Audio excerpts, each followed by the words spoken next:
Hey everyone, and welcome back. I'm Mike Wade. Thank you for tuning in to Dissect and Connect, a podcast where we explore population health issues impacting your community. This podcast is a service of Montgomery County Prevention Partners and New River Valley Community Services. Our podcast is made possible by a grant from Carilion Clinic. The views expressed in this program may not reflect those of Carilion Clinic.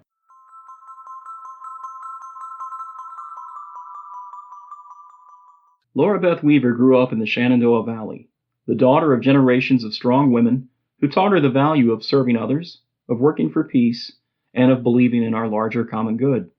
At Emory and Henry College, she earned a bachelor's degree in public policy and community service, and a master's degree in community and organizational leadership. Since moving in 2011 with her husband to his home in the New River Valley, Laura Beth has worked in various capacities at the Women's Resource Center, including Peace Line Educator, Community Engagement Coordinator, Assistant Director, and her current position as the Executive Director. Over the years, Laura Beth has participated in various volunteer and board appointments, always with an eye toward social justice and especially the rights and safety of women and children.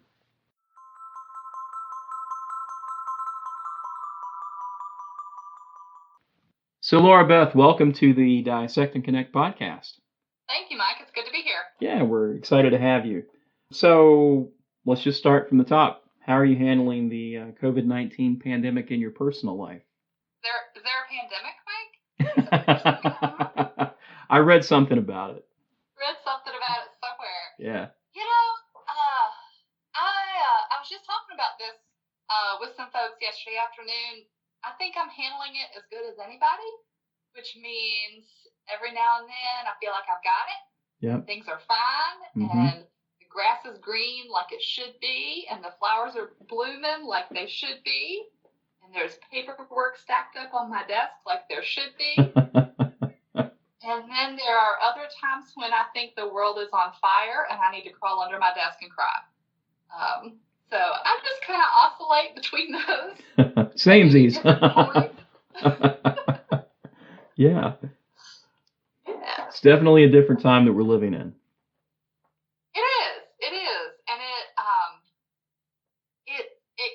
I don't know, it just seems to ebb and flow. It seems like everything is the same, but more. Right? I don't know, it feels like the grass is greener and the crises are heavier. It's a great way to put it. Yeah. I don't know.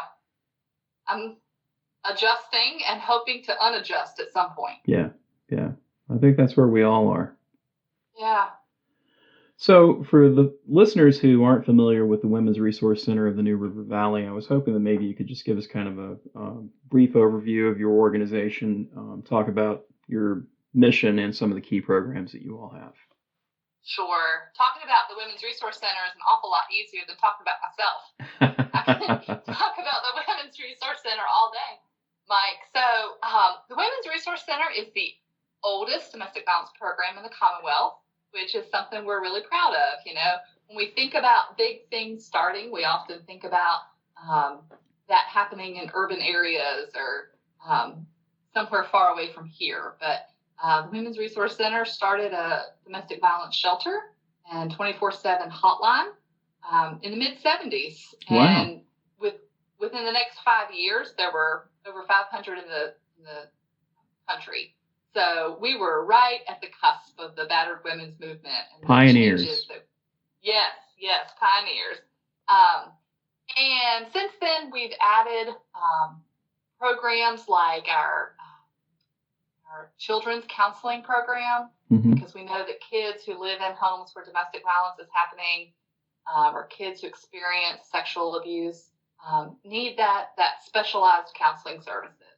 So we introduced that and have a great relationship with the schools. So when school's in session, we have counselors who can go and meet with kids there, because we know transportation is a barrier for a lot of families. So right. We've got that. We do counseling for adults who have experienced sexual assault or domestic violence, either recently or a long time ago. We have our legal advocates who work closely with the victim witness and court systems, just to be an advocate and a support person as folks are navigating the justice system. That, I don't know if you've ever gotten a speeding ticket, Mike, but when I went for my speeding ticket, it was stressful. Speeding tickets, what are those? Right. And that, that's a pretty common thing, but it is stressful. And so I can't imagine being someone who's experienced domestic violence or sexual assault and going into a courtroom. And so we just try to support victim witness and the victims and survivors through that process. I think we're most well known for our emergency shelter.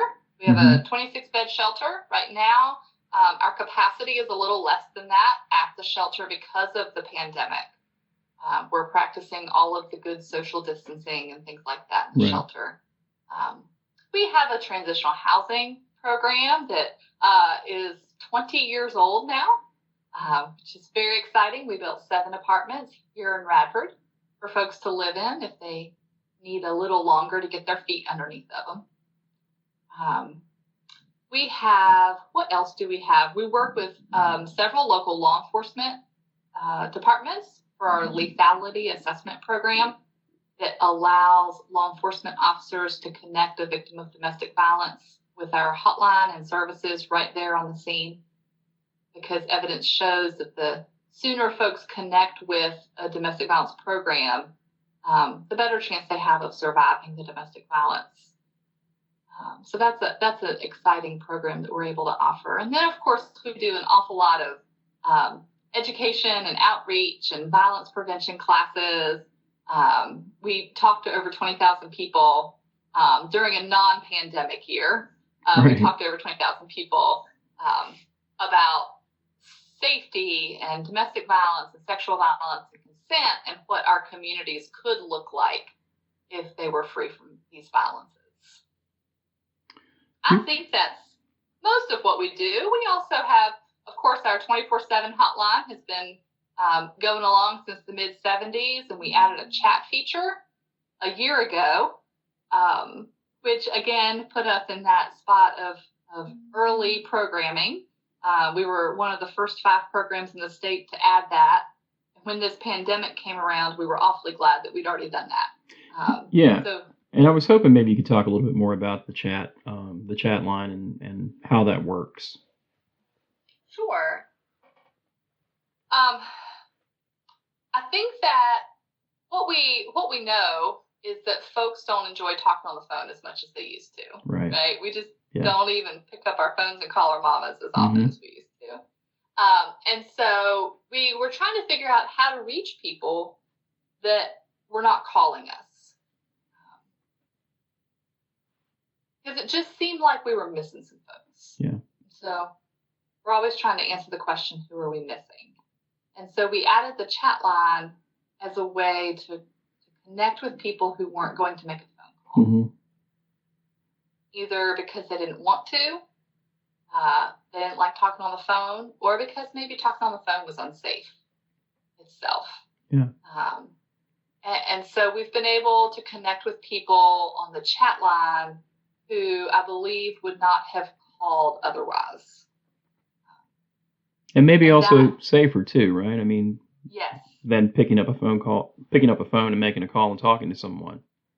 Right. You can sit on your couch and text with us without really calling attention to what you're talking about. Right.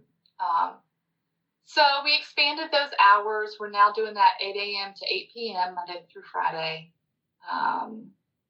Long term, I'd love for us to be able to do that 24/7, but that requires some pretty specialized staffing and volunteers who are comfortable with that technology. So we're constantly asking ourselves that question: who are we missing? And each of the programs that we've added over the last 40 years has been in response to that question. Yeah.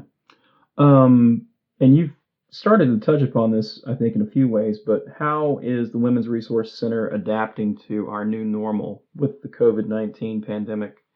And what kind of impact is that having on your services and your programs? So I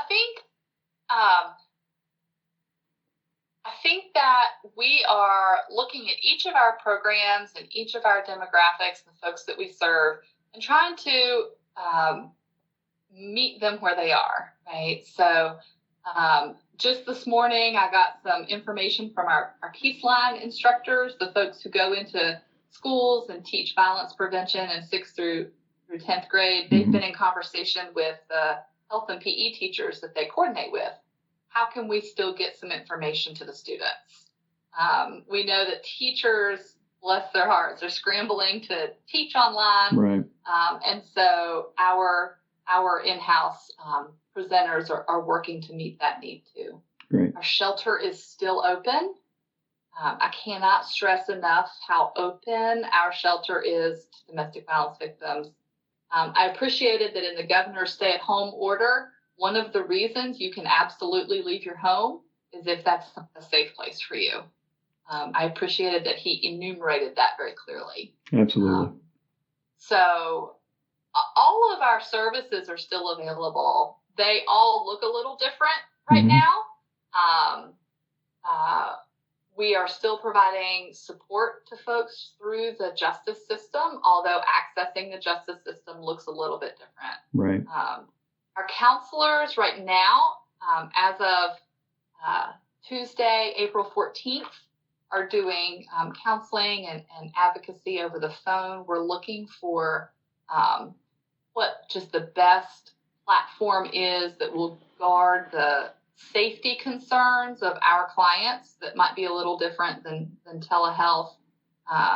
And we're trying to figure out how to provide those counseling services in a way that respects the confidentiality and sensitivity of what we talk about in our counseling services with sexual assault and domestic violence victims.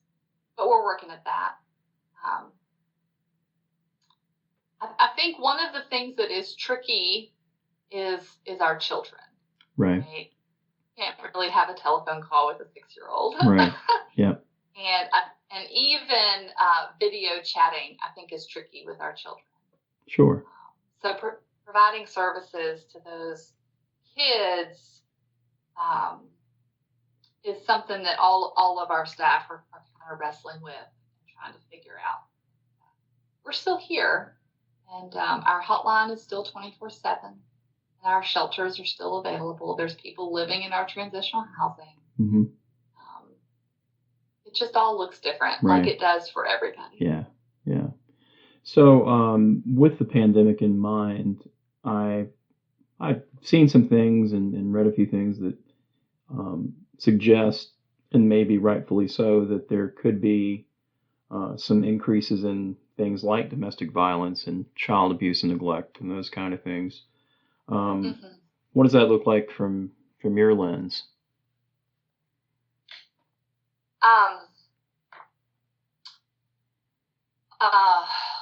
Terrifying. It looks terrifying, Mike. So we saw an uptick in requests for shelter. Our shelter numbers went up quickly during the week. That there were a lot of rumors going around about the shelter in place looking more like a police state. Like wherever you are, when the ball drops, you have to stay there. Right. And you can't leave for 30 days. Yeah.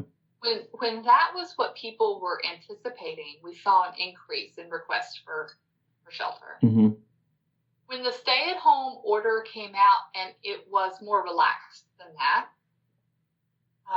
and domestic violence was specifically a reason you could leave, we saw our census numbers drop a little bit. I think when you think about going to a shelter, there are a lot of unknowns. When you add into that a pandemic and a virus that we can't see, right, it becomes even more scary. I believe that there are people in homes that are not safe. I believe that there are children in homes with adults who are not safe. And I believe that our staff and your staff at NRVCS and our friends at NRV Cares and our friends at the Children's Advocacy Center and the the DSS. I believe that our systems, when systems open back up, we will hear the stories of the trauma that people are enduring today at home. Yeah. I think that's all going to be part of that second wave of this whole pandemic, that the very type of thing that you're talking about with the consequences of domestic violence and the mental health and the substance use that all comes in the aftermath of this. I mean, it's kind of staggering to think about, really. Yeah. I think that's among other things, one of the reasons why I find it really important for our staff right now to practice really great self-care, because a lot is going to be asked of them by our community on the other side of this. Yeah. Our staff bear witness to trauma. Your staff there in RVCS, we bear witness to trauma, and I've never quite lived a day like we've been living recently, where I know the trauma is happening, and I know that we will hear about it. Right. I think you're right. That second wave isn't just the virus. Mm-hmm.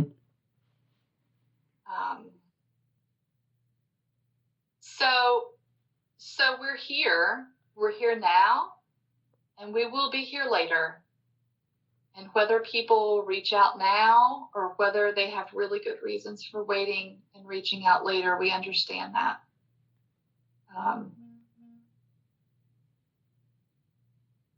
And we hope that folks will reach out at some point to us or to y'all, right, or to somebody, to know that help is there. Yeah, absolutely. So my next question was around kind of what we've been talking about. What's important for someone who is currently a victim of the domestic violence to know or consider in the midst of a statewide stay-at-home order?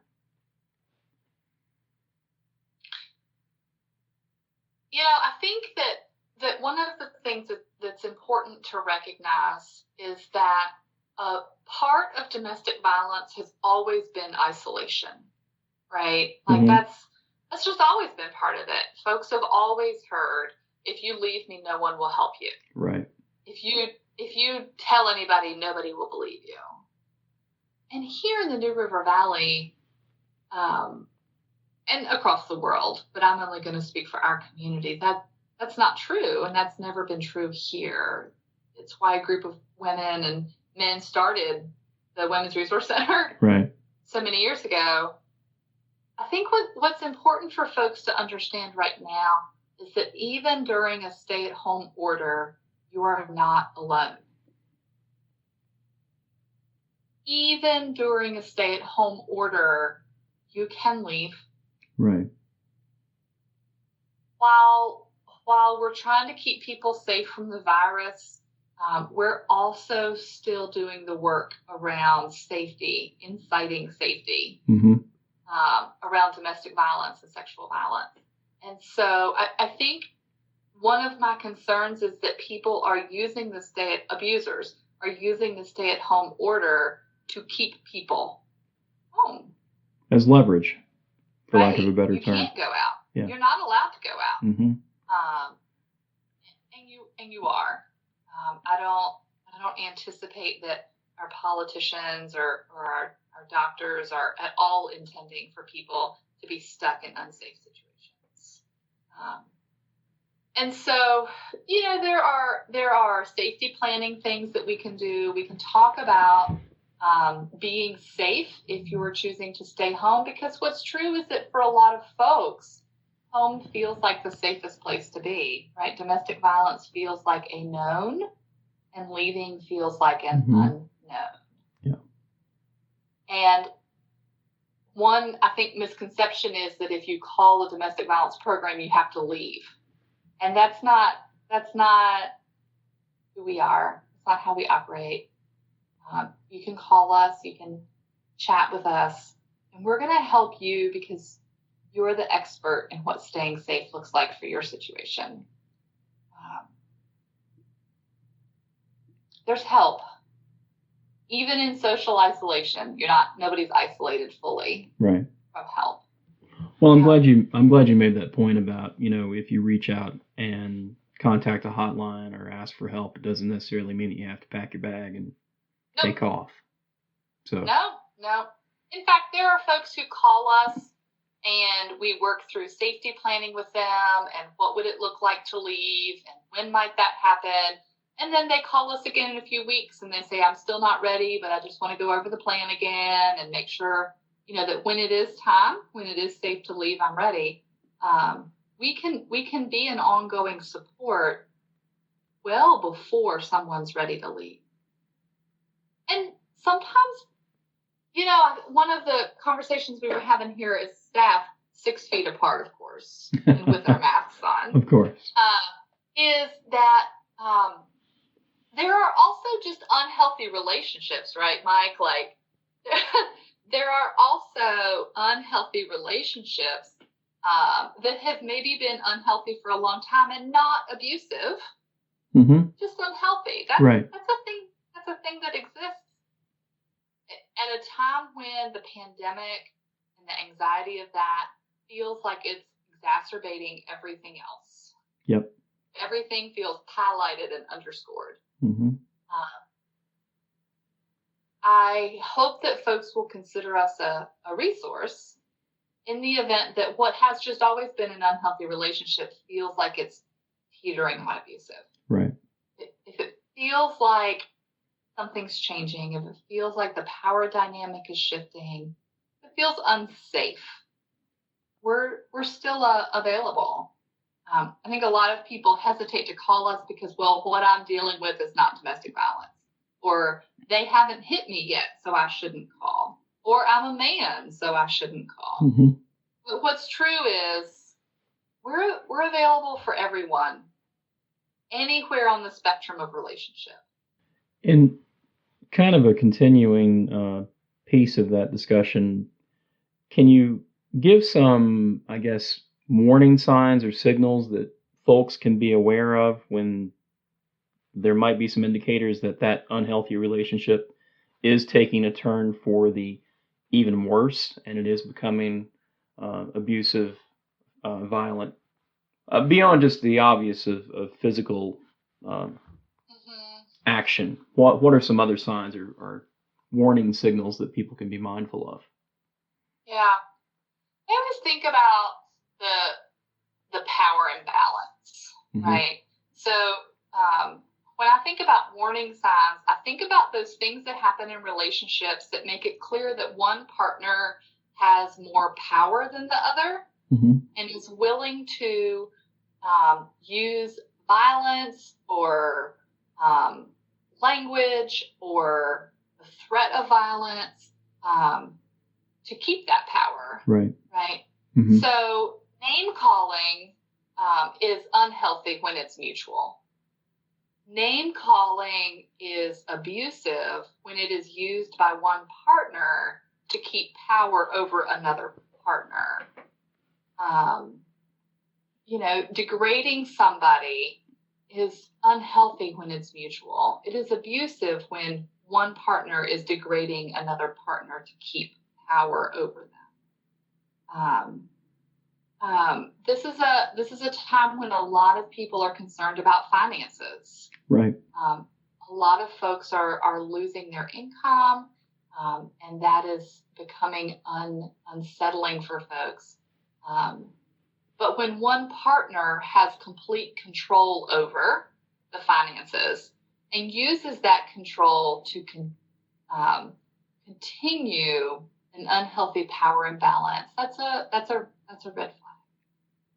When everybody doesn't have equal access to resources. Right. Equality of autonomy, the ability to say, no, I don't want to do that right now. The ability to say, I need some space right now. The equality and the respect and the autonomy, all of the things that we talk about in Peaceline with our middle schoolers and high schoolers are what we want to strive toward. Thank you for that. In some of our emails back and forth to get this interview set up, I mentioned to you that I had just become aware that April is Sexual Assault Awareness Month. Mm-hmm. And I was surprised when I read the article that I came across that the prevalence and frequency of that, I think the statistic I read was nationally it's every 98 seconds that someone is raped or assaulted. Yeah. Which is just mind-blowing. Yeah. So sexual assault really happens when one person decides that their power and their sexual pleasure is more important than the respect and autonomy of another human, right? So that happens if someone's walking down the street and is catcalled. And that happens if someone is dancing in a club. I guess people will do that again at some point. Right. And another person decides to smack them on the butt, right?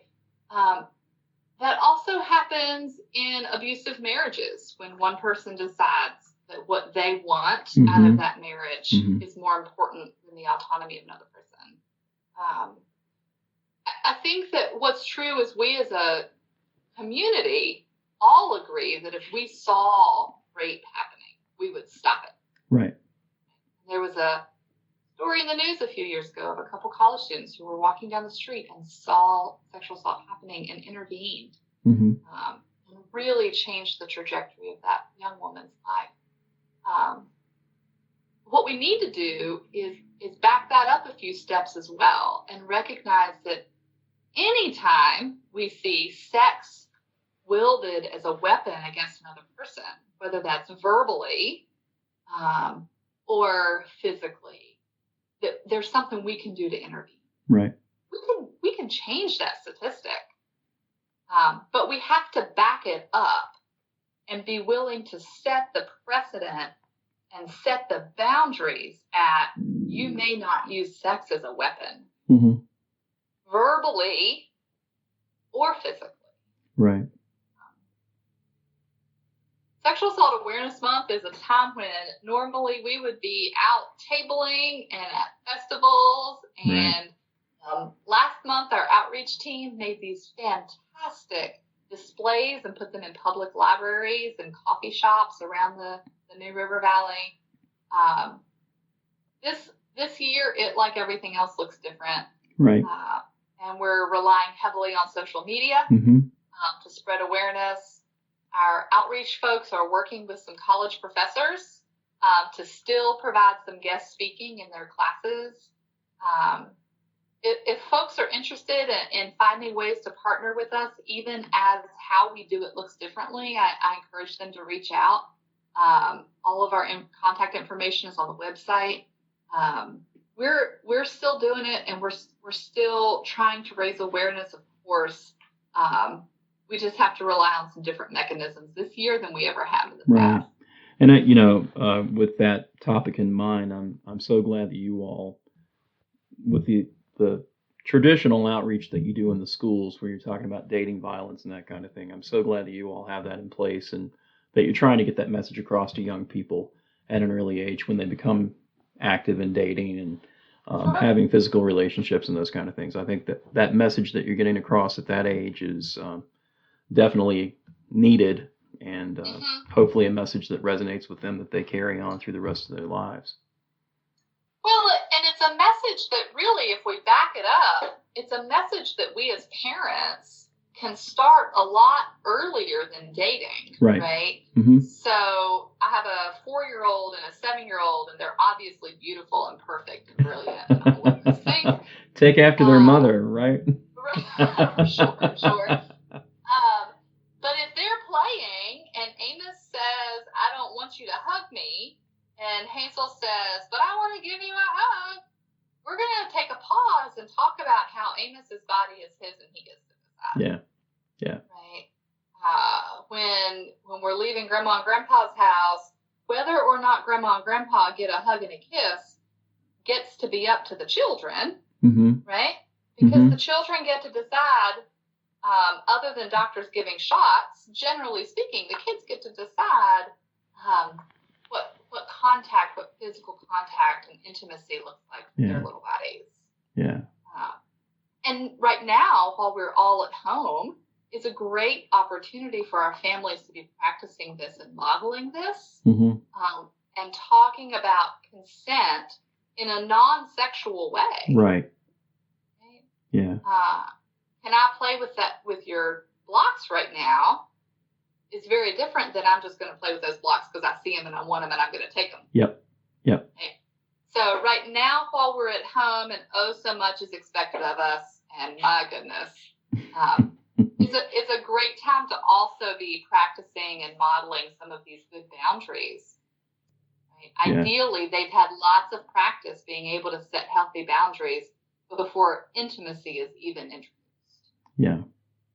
Well, and I'm glad that you brought up the point about modeling those behaviors and how to conduct yourself as a parent or a guardian or just an older adult, because kids are just so impressionable. And now that they have all kinds of time to see you in action, it's really important to be on your A game more often and really be a positive influence and model those behaviors that you want to see them exhibit and carry out, as they get older. So sure.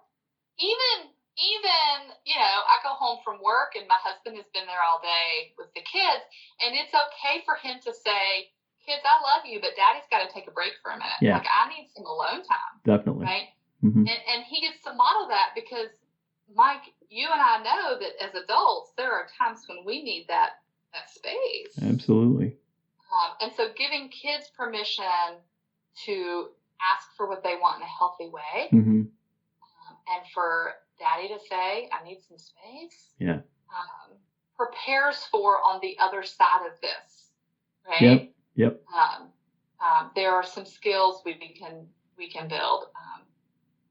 Math worksheets are important, and school packets are important, and all of those things are important. But so is consent and healthy relationships and boundaries. Well, I think that's a perfect way to wrap up our conversation for today. Laura Beth, thank you so much for taking time to be a part of the podcast. And if folks want to learn more about the Women's Resource Center, what's the best way to find you? You can find us on the interwebs at WRCNRV.org. And there are places there for chatting and donating and learning and connecting with staff. We also have a Facebook account, and you can find us there. I think our handle is WRCNRV. We'd appreciate if you'd like us and follow us. That's where we put up information. Spring is our generally it's our fundraising time, where we raise about 20% of our operating budget from donations. So if folks are interested in helping out with that, that's also on our website. Great. There's lots of ways to get involved, and that's where we are. Okay. Well, I will include links to both of those in our show notes for today's episode. So any final words of wisdom before we part ways, Laura Beth? Nobody is alone in this, right? Absolutely. We serve about as many victims and survivors each year as we have people on our mailing list for newsletters. And so what I want folks in our community to know is that we can work together to incite safety. We can find ourselves in a community free of sexual and domestic violence. Whether you're a victim or a survivor or a friend, we can march together towards peace. So well said. And we'd love to have you back on the Dissect and Connect podcast at some point in the future. I like any opportunity to talk with you, Mike, and if we're taping it, that's fine too. All right. Well, thanks so much. All right. Thank you, Mike. Have a great one. You too.